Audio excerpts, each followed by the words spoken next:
संन्यास दीक्षा है इस अधूरेपन से पूर्णता की तरफ जाना। कैसे हम इस पूर्ण को पालें?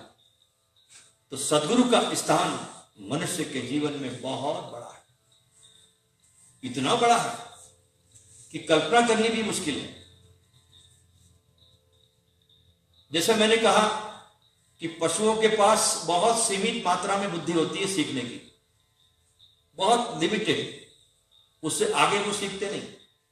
दूसरा मैंने आपसे ये कहा कि पशु अपने ज्ञान को आगे नहीं बढ़ाता। कोई चीज उसने अगर सीख ली, जैसे सर्कस में हमने भालू को साइकिल चलाना सिखा दिया और वो जंगल और वो सर्कस से छूट के भाग जाए और जंगल में जाकर वो डूंडी नहीं पीट सकता कि आओ मैं तुमको साइकिल चलाना सिखाता हूं। उसमें ये गुण नहीं है। वो अपने ज्ञान को आगे हस्तांतरित नहीं कर सकता, लेकिन मनुष्य के पास ये अपार संभावना है कि अपने ज्ञान को वो आने वाली मनुष्यता को, आने वाली पीढ़ियों को ये संस्कार, ये खजाना, ये गुरु का प्रसाद बहुत शुद्धता के साथ सौंप सकता है।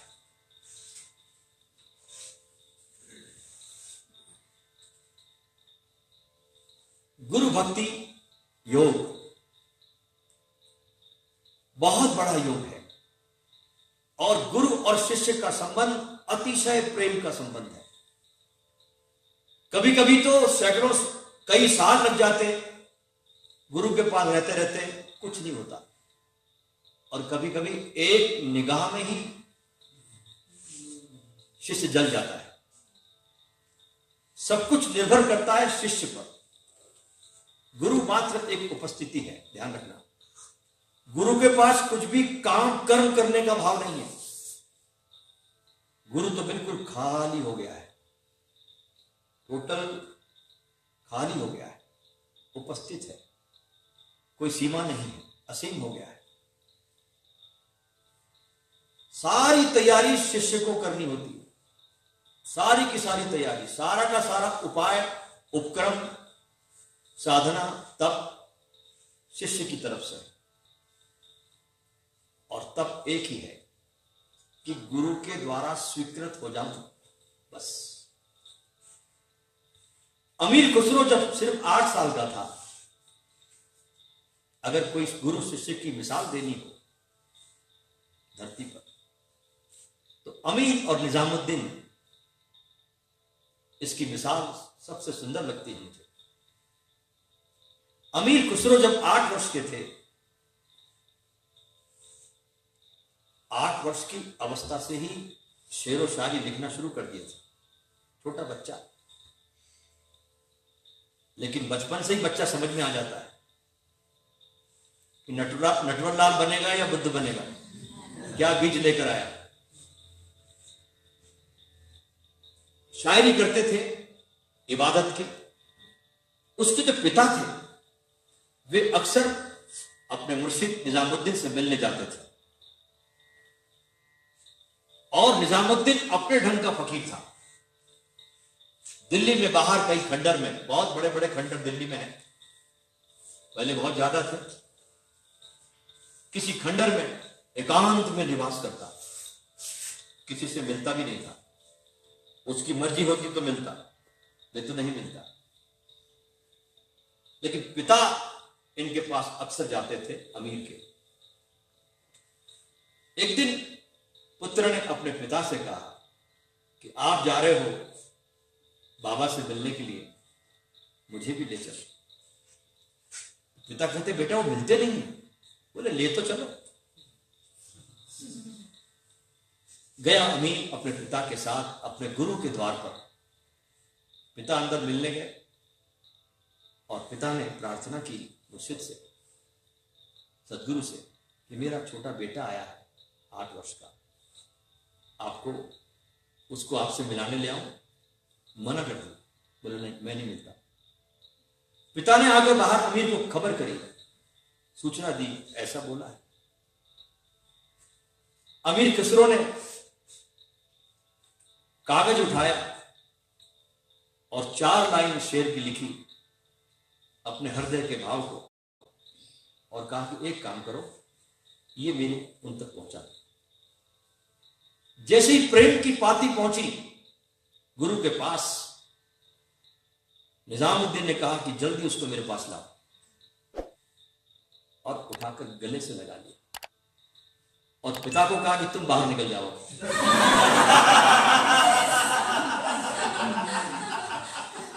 जो रोज आता था उसको बाहर कर दिया, और जो पहली बार आया उसको गले से लगा लिया। और फिर तो ऐसे गले लगाया, ऐसे गले लगाया निजाम ने अपने उस अमीर को, कहा गया कि जिस थाली में मैं खाऊं उसी थाली में अमीर खुसरो भी भोजन करेगा, उसी थाली में खाते थे।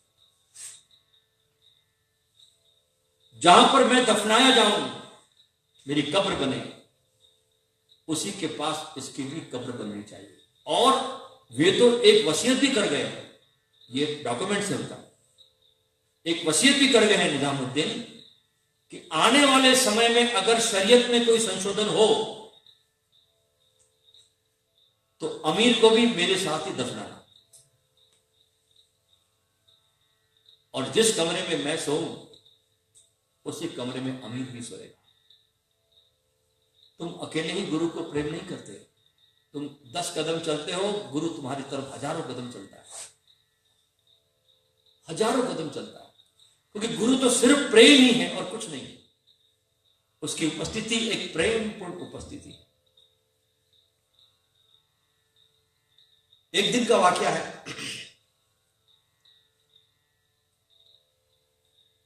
साधक जब साधना में होता है, चलता है, अपने गुरु के पास रहता है, तो अक्सर जब बहुत हम गुरु के नजदीक रहने लगते हैं तो गुरु के प्रति थोड़ी थोड़ी अश्रद्धा भी आने लगती है, नजदीकियां दूरी पैदा कर देती है थोड़ी सी। तो एक दिन रात को निजामुद्दीन के पैर दबा रहे थे अमीर खुसरो, और गुरु लेटे थे। अब गुरु तो बहुत संवेदनशील होते, तुम्हारे हाथों का स्पर्श पहचान लेते कब बदल रहा है। पैर दबा रहे थे, अचानक ध्यान आया, अमीर के मन में थोड़ा संदेह का कीड़ा घुसा, और कहा कि ये आदमी जिसके मैं पैर दबा रहा हूं, ये मेरे जैसा तो है, ये भी भोजन करता है, पानी पीता है, सोता है, कपड़े बदलता है, बोलता है, इस पर मुझे फर्क क्या है, ये मेरे जैसा है। इतना मन में उसके विचार आया और गुरु ने पकड़ा लेटे लेटे। तो जैसे हम कभी रात में सोते हैं, कभी आपने देखा कि जब आप बिस्तर में सोने जाते हैं तो एकदम जाके आप लेट नहीं जाते और नींद नहीं आती, आप एक करवट बदलते हैं, हाँ, फिर दूसरी करवट बदलते हैं, मतलब आपके गाड़ी का गियर बदल रहा है, ध्यान रखना। आप जब करवट बदलते हैं तो आपके गियर बदल रहे हैं। एक करवट लेटता आदमी, नींद नहीं आती, मतलब तैयारी कर रहा है नींद की, दूसरी करवट लेटता है, तीसरी करवट फिर बदलता है, और फिर वो नींद में चला जाता है। तो जैसे ही अमीर के मन में यह विचार आया संदेह का गुरु के प्रति, तो निजामुद्दीन कहता, अमीर करवट बदल ले, संदेह को दूर कर। और फिर तो अमीर ने ऐसी करवट बदली, ऐसी करवट बदली, गुरु के प्रेम में डूब गया।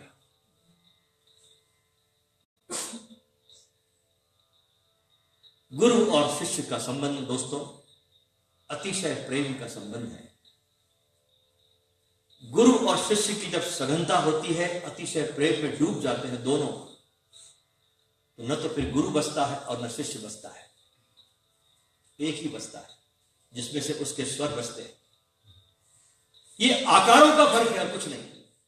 जब हम आकार को बहुत ज्यादा प्रेम करने लगते हैं तो संप्रदाय बनते हैं, और निराकार को देखो, सदगुरु में तो कोई संप्रदाय नहीं बनता, तो निराकार सदा है। इस निराकार को प्रकट करने के लिए कभी कोई बुद्ध आ जाता है, कभी कोई कृष्ण आ जाता है, कभी कोई महावीर आ जाता है, कभी कोई जरथुस्त्र आ जाता है, कभी कोई एकनाथ आ जाता है, कभी कोई ओशो आ जाता है। अनंत प्रवाह है इसका, सदियों से चलता है। लेकिन आकार को प्रेम करने वाले लोग जो बहुत बन जाते हैं कि दूसरा जब आकार आता है तो उसके खिलाफ खड़े हो जाते हैं। इसलिए आकार से ज्यादा निराकार पे ध्यान दो। जब हम आकार से ज्यादा निराकार में डूबने लगते हैं तो वास्तव में हम धार्मिक होने लगते हैं।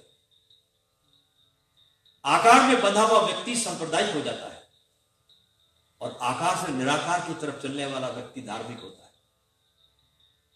इसलिए मनुष्य को यात्रा करनी चाहिए आकार से निराकार की तरफ। आकार पे रुक मत जाना। आकार तो पहला चरण है, आगे जाना है निराकार की तरफ। सद्गुरु का प्रेम आकार से शुरू होता है और निराकार की तरफ पहुंचता है। और इस गुरु की महिमा को गाने में कबीर भी बहुत अपने को अक्षम पाते हैं। कबीर लिखते हैं कि धरती सब कागज करी और कलम करी बनराई, और शाही सब समंदर करी तो भी शोभा लिखी न जाई। गुरु की महिमा को गाने में अगर मैं सारी धरती को कागज बना दूं और पेड़ों को काटकर कलम बना दूं और सारे समंदर को शाही बना दूं और लिखने बैठूं अपने रामानंद की महिमा को, नहीं लिख पाऊंगा, क्योंकि सोते हुए को जगाया, नाली में रेंगते हुए कीड़े को पंख दिए। मनुष्य नाली में रेंगता हुआ कीड़ा है जब तक उसके जीवन में पंख नहीं आते। सद्गुरु उस नाली पे रेंगते हुए कीड़े को पंख देता है और जैसे ही कीड़े को पंख मिलते हैं वो आसमान पे निकल जाता है।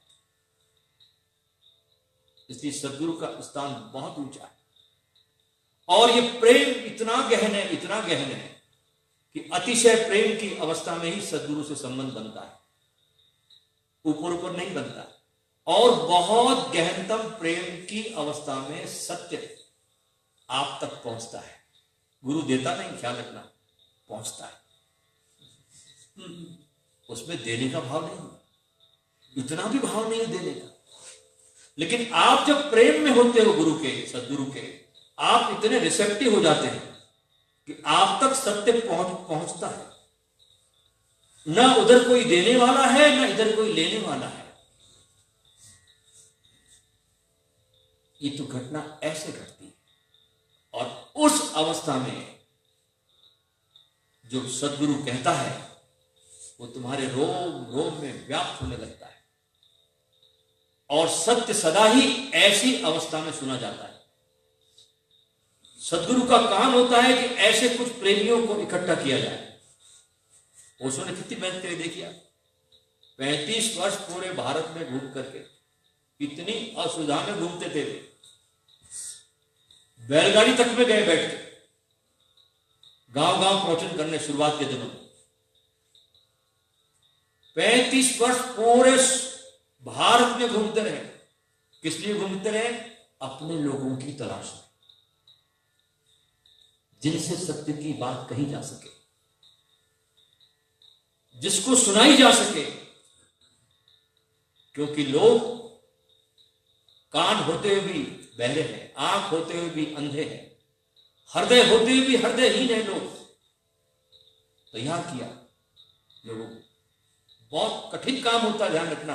अपने को पाना बहुत सरल है, ये ध्यान रखना, लेकिन अपने को दूसरों तक पहुंचाना सबसे कठिन काम, सबसे कठिन। क्योंकि दूसरा लेने में बहुत कृपण है। आदमी देने में कृपण नहीं है, आदमी उससे 1000 गुना लेने में कृपण है। द्वार नहीं खोलता, बंद करके बैठता है और बंद द्वार में सूरज की किरण प्रवेश नहीं करती। तो गुरु एक आबो हवा बनाता है जहां कुछ बात कही जा सके, जहां गुरु अपने को उंडेल सके शिष्य में, जहां गुरु अपनी आंखों को किसी आंखों के साथ एक कर सके। और ऐसा प्रयास सद्गुरु ओशो ने 35 वर्षों घूमने के बाद ये किया। कुछ लोग मिले, उनके पास बैठे, रूपांतरित हुए। क्योंकि गुरु के पास अगर जाओ और अगर किसी शिष्य ने अपनी पूरी लगन लगा ली तो रूपांतरित होके ही लौटता है, दूसरा ही व्यक्ति हो जाता है, एकदम नया जन्म। गुरु नया जन्म देता है अपने घर में, उस लोक से परिचित कराता है जहां से वो आया है। और गुरु के प्रति कैसा प्रेम होना चाहिए, सहजोबाई से सीखे। गुरु चरणदास भारत में एक बहुत सुंदरतम सदगुरु हुए जिस पर ओशो ने प्रवचन भी किए।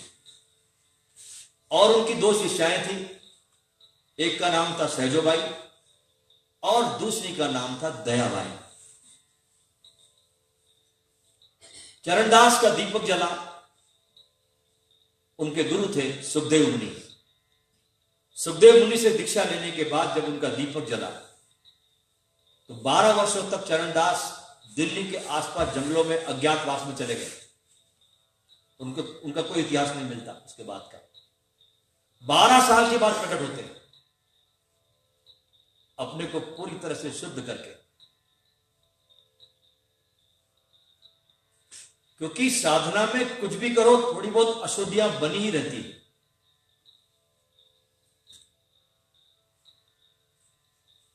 जब पूरी तरह से शुद्ध हो गए गुरु चरणदास तो प्रकट हुए।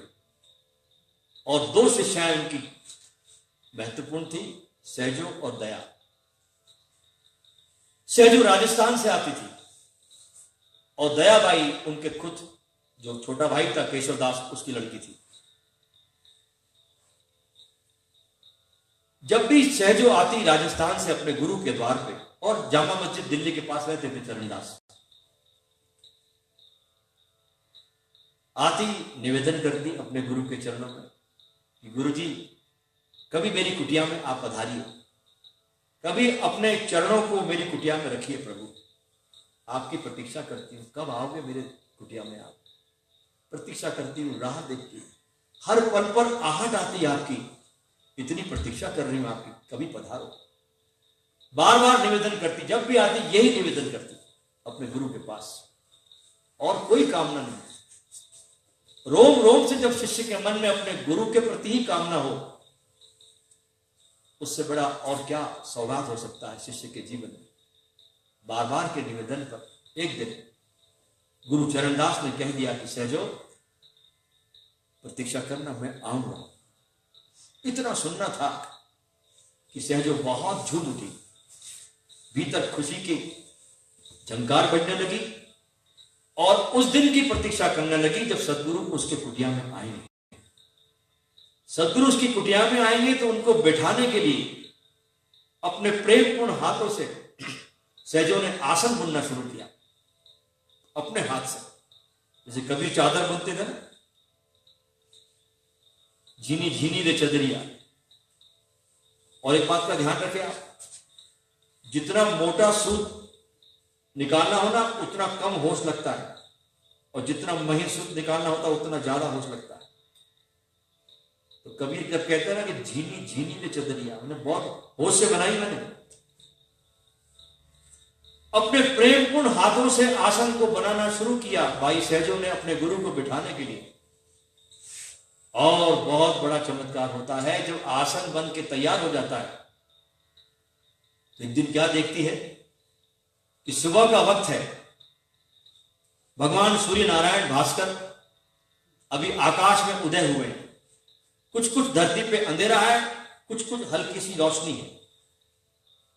और सहजोबाई देखती है कि एक दिशा से साक्षात उसके सदगुरु आ रहे हैं गुरु चरणदास, और दूसरी दिशा से साक्षात परमात्मा भी आ रहा है धीरे धीरे चलता हुआ।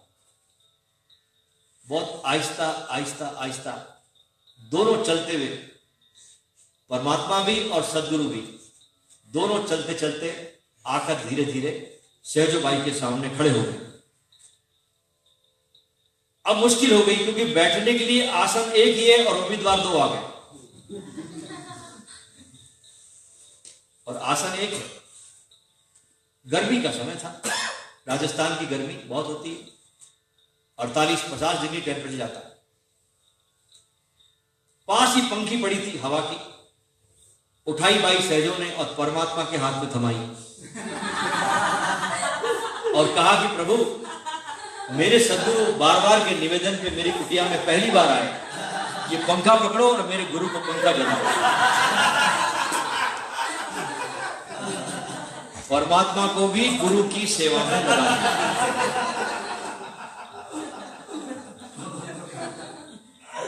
यह है गुरु की भक्ति, यह है गुरु के प्रति प्रेम, अपना समर्पण, अपनी श्रद्धा।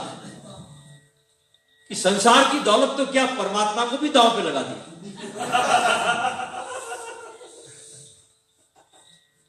हम तो जरा जरा सी चीजों को ही परमात्मा को दांव पे लगा देते। यहां तो परमात्मा भी साक्षात आया, उसको भी 2 नंबर पे रखा, अपने हृदय के सिंहासन पर जगह दी बाई सहजों ने। तो ऐसे ही आज जो दीक्षित हो रहे हैं लोग, प्रेमी ओशो के, अपने गुरु के प्रति ऐसा ही श्रद्धा आपको रखना है।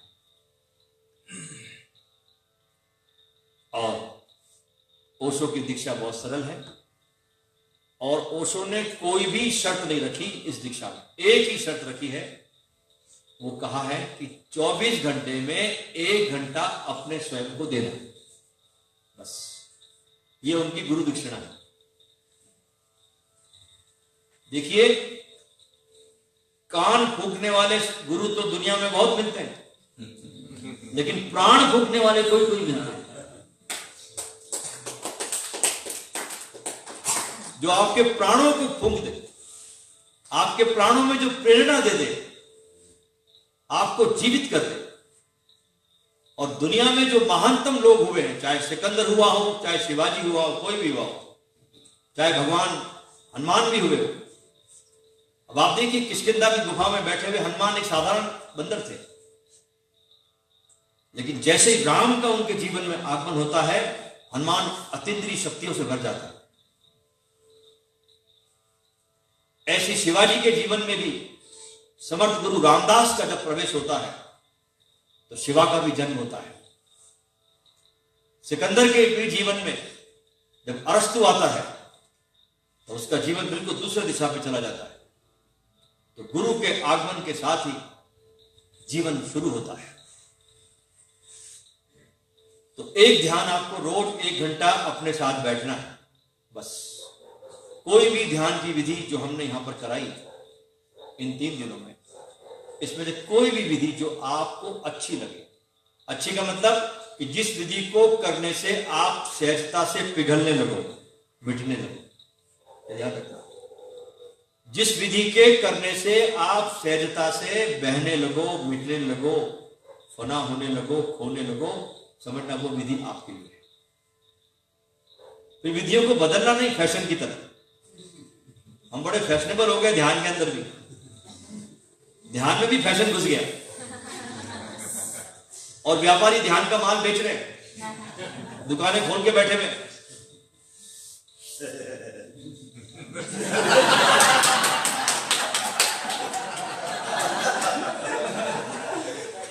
मुसाफिर जागते रहना, नगर में चोर आते हैं।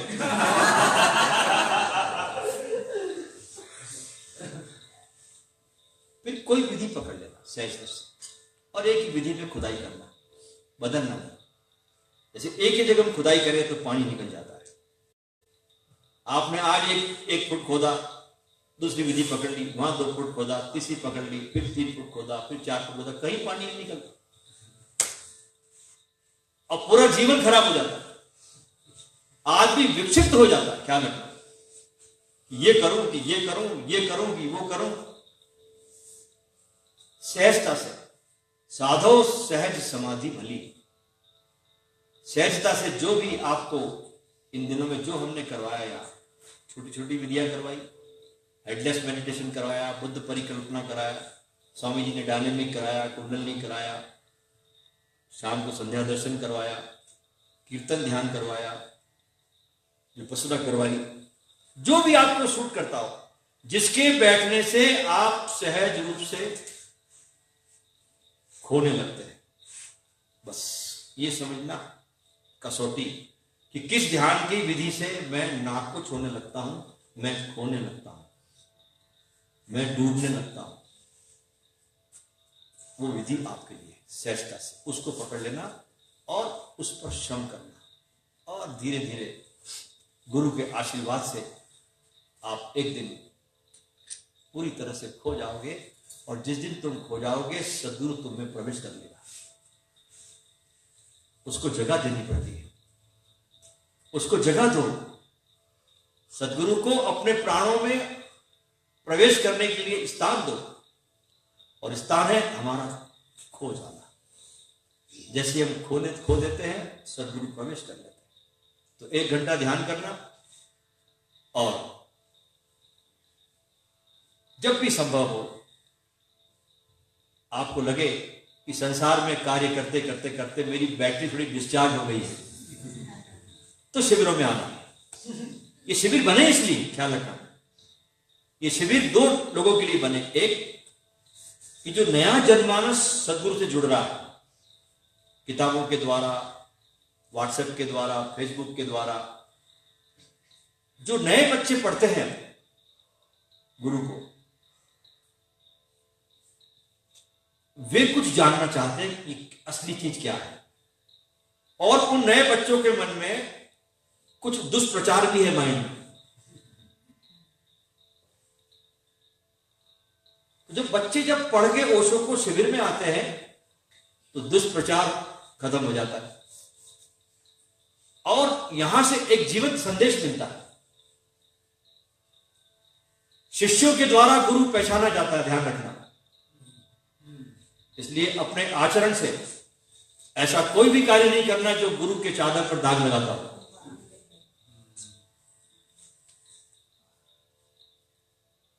इस बात का होश रखना, अवेयर रहना कि तुम एक सद्गुरु के शिष्य हो, और तुम्हारे किसी भी कृत्य से तुमको लोग नहीं जानते, तुम्हारे गुरु को जाना जाता है। तो अपने कृत्यों से, अपने आचरण से सदा ही गुरु की महिमा को बढ़ाना, और अगर न बढ़ा सको तो कम से कम मत करना।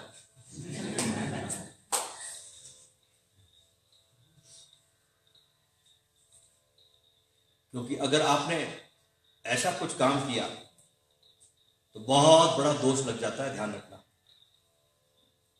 और जिसकी क्षतिपूर्ति फिर की नहीं जा सकती। मैंने कहा ना, मनोहर धोबी का गधा, आपको मैंने कहानी सुनाई ना 2 दिन पहले। फिर मनोहर धोबी के गधे का जन्म मिलेगा। ऐसा कोई भी कृत्य अपने मूर्छा में, अपने बेहोशी में न हो। सदा अपने गुरु की गरिमा को बढ़ाना, जितना बढ़ा सको आप, अपने कृत्यों से, अपनी मुस्कुराहट से, अपनी वाणी से, अपने आचरण से सदा गुरु को लोगों तक पहुंचाना।